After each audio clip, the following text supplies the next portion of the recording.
Welcome, dearest sisters and brothers, again into our meditation where we are meditating the names of Mary.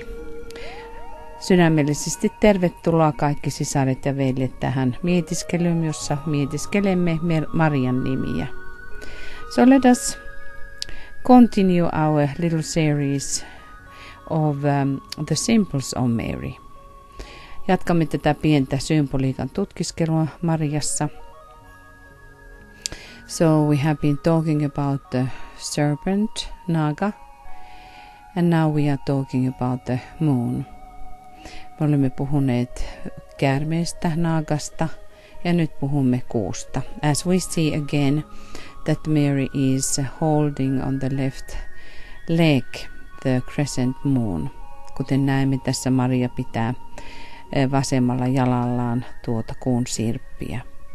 We have many symbols which are related to moon and this crescent moon. Meillä on paljon symboliikkaa, joka liittyy kuun sirppiin. When it is like this, it is like a chalice. Kun näemme se kuun sirpin tällä tavoin, se on ikään kuin malja. And it holds these spiritual energies. Maria herself is the spiritual essence. Maria itsessään on tuo henkinen essenssi, joka on tässä kuun sirpissä. Also when we think about the sign Virgo, the moon is in its esoteric level. The whole line of the moon evolution is Cancer, Virgo and Aquarius. Kun sitten ajattelemme koko evoluutio, mikä liittyy kuuhun, se alkaa ravusta, siirtyy neitsyöseen ja loppuu sitten vesimiehen tasolla. Where in Aquarius, where the moon is in its highest position opposing Leo, which has the sun as its ruler. Ja se saavuttaa tuon korkeamman pisteen vesimiehessä, joka on sitten taas oppositiossa leijona, jossa aurinko on tuo korkein, taikka kaikki asteet on leijonassa auringossa. And also we might not forget that these Devic lives, which we call the army of the voice, they have their symbol as the moon on their forehead. Ja sitten taas kun puhumme äänen armeijasta, tästä deevisestä ryhmästä, niin heillä sanotaan olevan tuo kuun sirppi otsalla. Also, when we think about Virgo, I think maybe the Virgo is the best to study the moon, how it should be worked out, is this continuous purification, continuous way of making something better. Ehkä parhaiten näemme kuun, millä lailla kuuta tulisi ajatella, on mitä tapahtuu neitsyössä, jossa on jatkuvaa parantumista ja jatkuvaa korjaamista, jossa kuu on esoteerisella tasolla. But now also when we have that crescent moon under the feet, it means that Maria has been able to win and go out from the prison of the lower life. Kun tuo kuun sirppi on jalan alla, me näemme siitä, että Maria on voittanut tämän alemman luonnon ja hän on voinut nousta siitä vankilasta pois. Thus the moon is called esoterically being the prison of the soul. Sillä kuuta esoterisesti kutsutaan sielun vankilaksi. It is good, of course, for us to study in our charts where the moon is. On hyvä katsoa karttojamme ja nähdä, että missä tuo kuu on. And always think it's possibilities how we can make betterment, where we can really make big evolution from the prison, but also what kind of prison it is for our souls. tuossa, missä me näemme sitten kartoillamme kuun, voimme nähdä, missä on mahdollista edetä todella suurin harppauksin, mutta myöskin tajuta, minkälaisessa vankilassa sielumme on. So these are just a few ideas. Of course, moon is always related to feminine and to this matter aspect. And also we should study the moon in larger scale. But here were this only few ideas. Basically the idea here is that Maria has been winning these 18 lower subplanes. Ja tässä Marian tapauksessa me näemme, että tämä symboliikka kertoo, kuinka Maria on voittanut ne 18 alempaa tasoa, mutta kuuta voimme tutkiskella hyvin monella eri tavoin. So we move forward, ja nyt menemme eteenpäin, and we will align ourselves with the sun. Nyt puolestamme virittäydymme aurinkoon. Whenever we talk about Maria, we should never forget this simple Virginia soul. Aina kun puhumme Mariasta, meidän ei tulisi koskaan unohtaa Virginia soul-symbolia. This is really occult symbol, not only esoteric, but it is occult symbol. What is our destiny? Tämä Virginia soulin symboli on okkultinen symboli, ei pelkästään esoterinen, se on se meidän päämäärämme. The highest spiritual and divine essence is found in the sun. Kaikista korkein henkinen ja jumalallinen löytyy auringosta, kun meistä on kyse. And the sun really can shine through the matter. Ja aurinko todellakin voi loistaa aineen läpi. We talk about the light body and all kinds of names are given to that place where we can take the transfiguration and even further when the substance really shine forth the sun. Me voimme puhua transfiguraatiosta, mutta paljon pidemmästä asteesta, missä todellakin aine loistaa aurinkoa. So let us again align with the heart of the sun. Virittäytykäämme nyt auringon sydämeen.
And let us also try to sense the solar fire.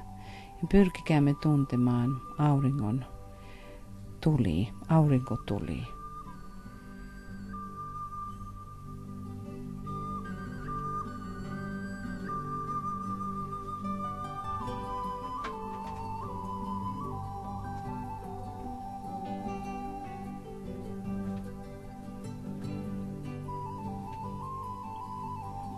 And the more important is trying to understand when we think about the fire by friction, which is our common field of being, what is that when the solar fire affects.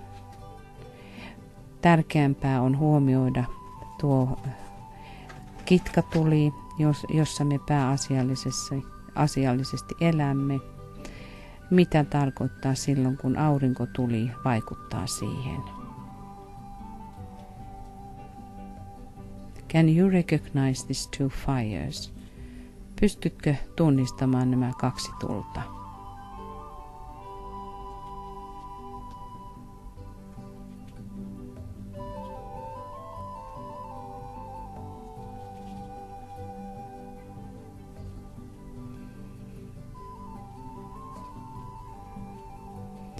Virgin soul, visualize that upon your forehead and upon your shoulders. Visualisoi nyt Virgin soul päälaellesi ja olkapäillesi.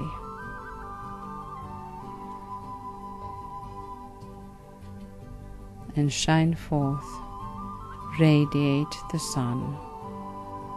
Ja säteile ulos, säteile auringon valoa.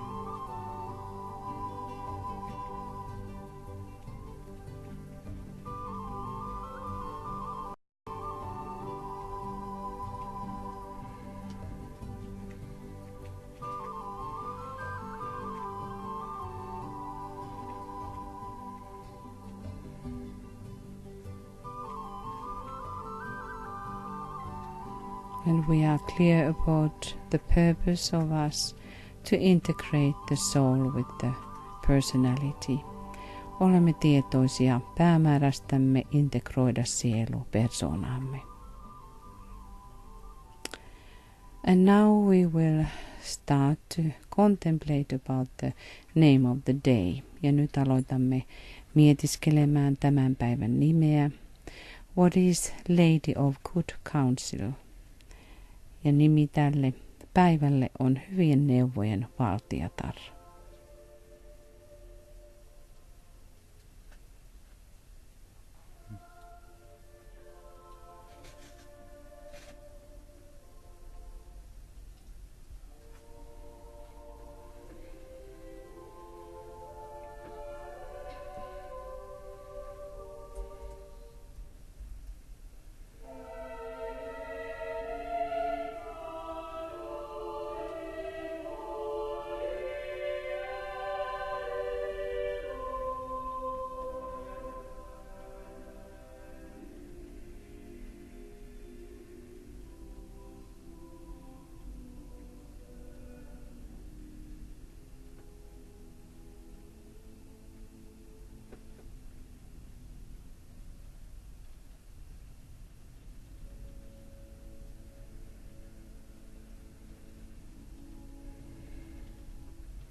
maybe we will get the idea of how we will and should be in contact with the soul.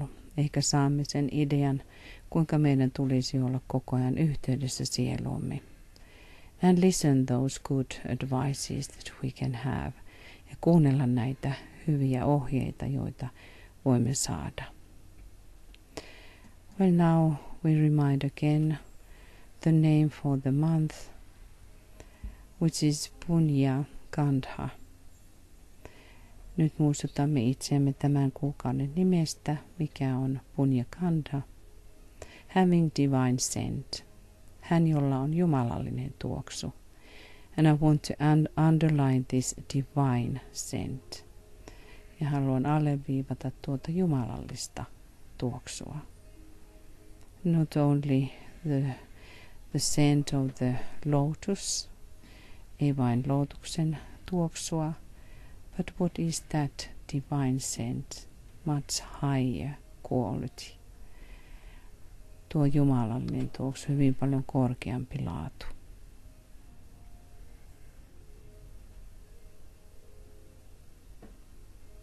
We could think, how does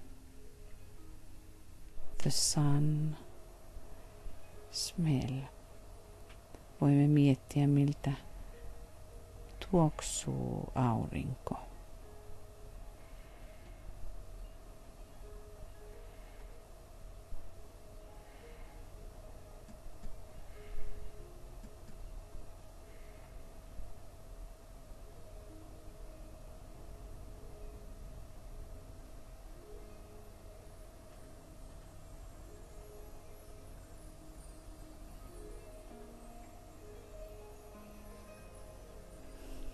And we can see that we don't actually recognize that by our nose. We recognize that within our heads. Huomaamme, että me emme rekisteröi tuota nenällämme, vaan päällämme.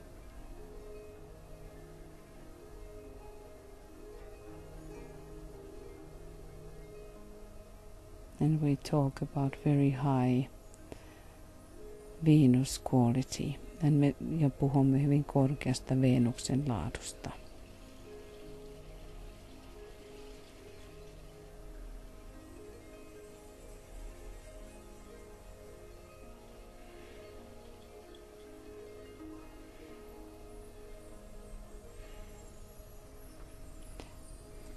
Within the presence, having the divine scent, the one who has the divine scent, tämän olennon läsnäolossa, jolla on jumalallinen tuoksu. We will sound now our sacred names 108 times. Lausumme nyt oman pyhän nimemme 108 kertaa.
I bless you, my beloved sisters, the mothers of the Christ. Siunaan teidät, rakkaat sisareni, Kristuksen äidit. I bless you, my beloved brothers, the protectors of the Christ. Siunaan teidät, rakkaat veljeni, Kristuksen suojelijat.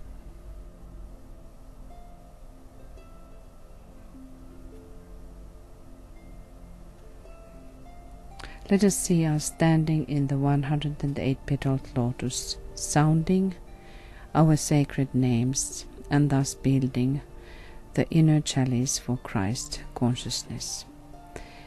Nähkäämme seisomassa itsemme 108 terälehtisen lootuksen piirissä, soinnuttaen omaa pyhän nimeämme ja siten rakentaen sisäistä maljaa Kristustietoisuudelle. Now, dearest friends, Namaste from Finland, and we hear you again tomorrow with the new name. Nyt namasteet taas täältä Suomesta ja kuulemme ja tapaamisiin uuden nimen puitteissa huomenna.